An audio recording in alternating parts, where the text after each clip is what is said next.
What's going on, everybody? Welcome back to the channel. Today's video is a deep dive into one of the most infamous outlaw motorcycle clubs in the world, the Bandidos. The Bandidos gang is classified as a Tier 2 threat. That's the second highest level. We're going to explore the dark history, the violent leadership, the crime, the brotherhood, and the 15 most dangerous bandidos ever documented. From founders to presidents to ruthless enforcers, from Texas to Australia, these stories reveal a world built on loyalty, power, and blood.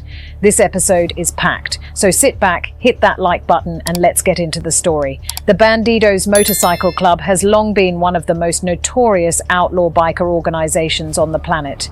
Their motto, "We are the people our parents warned us about," wasn't just a slogan. For decades, their name has been tied to violent clashes, drug trafficking, extortion, international biker wars, and some of the most chilling murders in criminal history.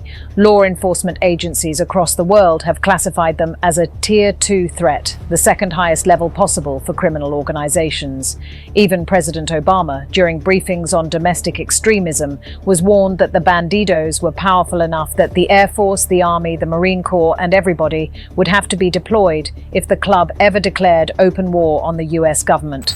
Obama himself would send out the Air Force, the Army, the Marine Corps, and everybody and take us out. Hyperbole or not, the statement reflects one undeniable truth. The Bandidos are feared. Inside their world, loyalty is demanded, fear is currency, and betrayal can be fatal. Today, we're walking through the stories of the 15 most dangerous bandidos in history. These men shaped the club's legacy, sometimes by building it, sometimes by tearing it apart, and sometimes by dragging the entire organization into new levels of brutality. It begins with the man who started it all. 15.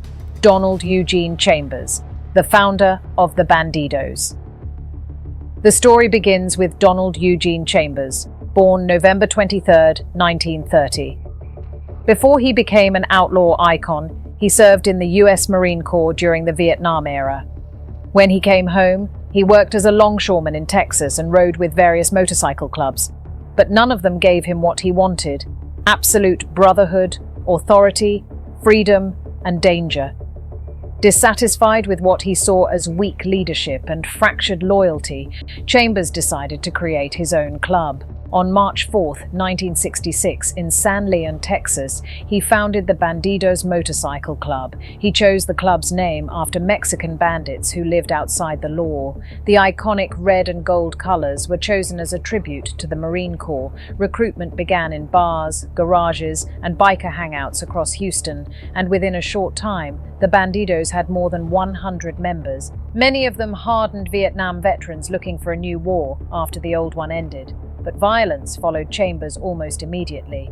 After a gunfight with a rival gang during what was supposed to be a peace negotiation, Chambers fled to New Mexico. Law enforcement began keeping close watch, but the darkest moment of Chambers' life came in 1972. On December 22, 1972, Chambers and several Bandido brothers abducted two drug-dealing siblings who had scammed the club by selling baking soda and calling it amphetamine. Chambers took revenge the outlaw way. The brothers were driven into the desert, forced to dig their own graves, and executed. The murders shocked even the outlaw biker world. Chambers and his accomplices were eventually arrested, tried, and sentenced to life in prison. While incarcerated, tragedy struck again. His son was murdered in a nightclub dispute. Chambers was paroled in 1983 after serving just over a decade, lived quietly in El Paso, and eventually died of cancer in 1999. His tombstone bore the words that became legendary in the biker world: "We are the people our parents warned us about." But after Chambers faded from the scene, a far more violent leader took his place. 14. Ronnie, Mr. Prospect, Hodge, the ruthless early president. When Chambers went to prison, leadership fell to Ronnie Hodge, an ex-Marine with a reputation for loyalty and aggression. He earned the nickname Mr. Prospect for patching into the club in just 1 month, an unheard-of feat in the outlaw world. Once elected national president, he styled himself Stepmother, a tribute to the founder's nickname, Mother. Hodge was ruthless. Entire chapters in Indiana and Montana were dissolved because he felt the members lacked loyalty, but at the same time, the club expanded its influence and strengthened its alliances. In 1978, under Hodge's leadership, the Bandidos attended Daytona Beach Bike Week for the first time. There they formed a powerful partnership with the Outlaws Motorcycle Club. The Outlaws supplied cocaine while the Bandidos supplied meth. Together, they became part of the Big Four of outlaw biker clubs. But Hodge's presidency turned bloody in 1983 when a conflict with the Bandidos Motorcycle Club erupted into a deadly confrontation. One Bandido member and the Banshees president were killed. Hodge ordered retaliation, and the Bandidos planted bombs at 2 Banshee residences. Both bombs exploded. One Banshee member and his infant daughter miraculously survived. The attacks brought federal heat. By 1988, Hodge and 22 others were indicted. He received a 5-year sentence. Law enforcement celebrated, claiming it marked the end of the Bandidos as a criminal organization. They were wrong. 13. Richard Stephen Mira, the enforcer, turned informant. Richard Mira joined the Bandidos in the early 2000s and quickly gained a reputation for violence. In 2001, Bandido secretary Javier Negrete was murdered, and the club blamed Robert Lara. Retaliation followed, and in 2002, Mira earned the infamous Expect No Mercy patch, only given to members who commit violent acts for the club. Mira spiraled deeper into brutality. In 2004, during an argument, he stabbed and killed San Antonio boxing champion Robert Peace Quiroga. The killing shocked the city. The Bandidos disowned him, calling it personal, not club business. Feeling betrayed, Mira eventually testified against the club, revealing details about murders, drugs, and escort operations. His testimony helped convict top leaders like John Portillo. But his own crimes caught up with him, and he received a 40-year sentence. Mira's violence was often personal, but the men who followed operated together, committing crimes that wiped out entire families. 12. Robert James Watson III, a name tied to mass murder. Robert Watson, vice president of the Bellingham chapter in Washington, held influence within the Bandidos. But his name would forever be tied to the Carrier family murders, one of Washington's darkest crimes. Suspicions surrounding the killings grew after Watson's shifting stories, even as his own chapter president condemned the massacre. Outlaw or not, women and children were seen as off-limits in most biker circles. But this crime broke every code. 11. Johnny James Watson, deadly brother, not even a Bandido. Johnny Watson was not a Bandido, but he was just as dangerous. He joined his brother Robert in carrying out the Carrier murders. His involvement showed that outlaw business can pull in outsiders, even family members. 10. Danny J. Kelly Jr., the betrayed friend turned killer. Danny Kelly was a Bandido prospect sponsored by Bobby Watson. He had once been best man at Johnny Correa's wedding, but when Johnny accused him of theft, the friendship turned to hatred and eventually murder. The Carrier murders were a horrifying example of outlaw retaliation gone nuclear. A 16-year-old member of the family called 911 while bleeding, but the killers heard the call, placed a pillow against the boy's head, and finished the job. The home was set on fire. Johnny Correa himself was kidnapped. Days later, his burned body was found in his truck. In 2024, Kelly and the Watson brothers were sentenced to life without parole.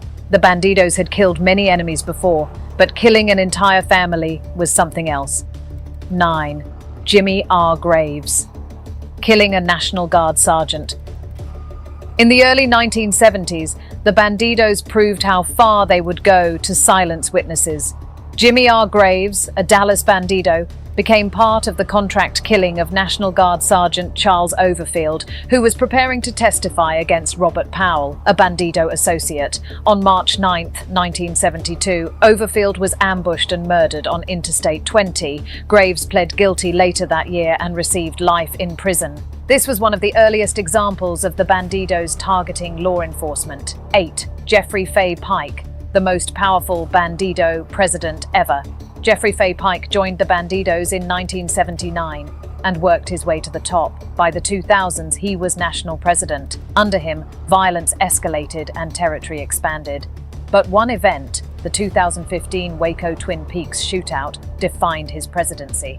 9 bikers were killed, dozens injured, and 177 arrested after a clash between the Bandidos and their rival, the Cossacks.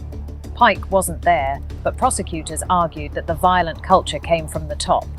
In 2018, Pike was convicted of racketeering, conspiracy, and murder-related charges. He is now serving life in federal prison. 7. John Xavier Portillo, the vice president who pulled the strings. Portillo, Pike's right-hand man, was just as ruthless. He approved murders, trafficking, and assaults. He was tied to the killings of Anthony Benesch and Robert Lara. In 2018, he was convicted on racketeering, murder conspiracy, and drug trafficking charges. He received 2 life sentences plus 20 years. 6. Chris Jake Carrizal, face of the Waco shootout. Dallas chapter president Chris Carrizal was a key figure at Waco. He testified that he fired his gun only in self-defense, but the 2015 shootout became one of the deadliest biker clashes in US history. A mistrial saved him from conviction, and charges for all 177 bikers were dropped. But in 2024, Carrizal was arrested again after allegedly threatening a homeowner with a gun. Waco made him infamous, but his story didn't end there. 5. Howard Wayne Baker, the president who directed a murder. In 2014, Baker led the Fort Worth Bandidos during an assault on their rivals, the Ghost Riders. One victim, Jeffrey Brady, was dragged outside and executed. Under Texas law, Baker didn't need to pull the trigger to be guilty. In 2017, he was sentenced to 45 years for murder and organized crime. 4. Albert DeLeon, the grocery store assailant. In 2019, Bandido member Albert DeLeon spotted a government informant inside an H-E-B grocery store, the same man who helped convict Pike and Portillo.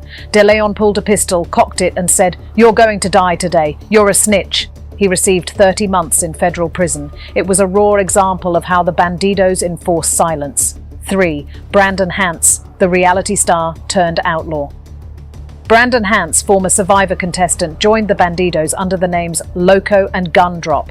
Despite being a short-term member, he was soon tied to assaults, arson, and retaliation against rival clubs. By 2025, he was indicted on racketeering and arson charges. His public criticism of the Bandidos after leaving the club led to death threats against him and his family. 2. Anthony Snodgrass Spencer, the man behind the Milpera massacre. Born into a tragic childhood, Spencer rose to lead the first Australian Bandidos chapter after splitting from the Comancheros. The rivalry exploded on Father's Day 1984 at the Viking Tavern in Milpera. 7 people were killed, including a 14-year-old girl. It became the Milpera Massacre, the bloodiest biker battle in Australian history. Spencer's decisions shaped the future of outlaw gangs in Australia. 1. Toby Mitchell, Australia's most feared Bandido. A former kickboxer turned outlaw, Toby Mitchell became Sergeant-at-Arms in Victoria. He survived multiple assassination attempts, including being shot 6 times in 2011. By 2013, he left the Bandidos, later joining the Mongols. His violent reputation made him one of the most infamous outlaw bikers in Australia. Conclusion. This study highlights the key factors influencing the topic and demonstrates how they interact to shape the overall outcomes. The findings emphasize the importance of informed decision-making and the need for ongoing evaluation as conditions evolve. While limitations remain, the evidence presented offers a strong foundation for future inquiry. The analysis also underscores the value of integrating multiple perspectives to achieve a more comprehensive understanding. Ultimately, the results contribute meaningful insight and provide clear directions for continued research and practical application.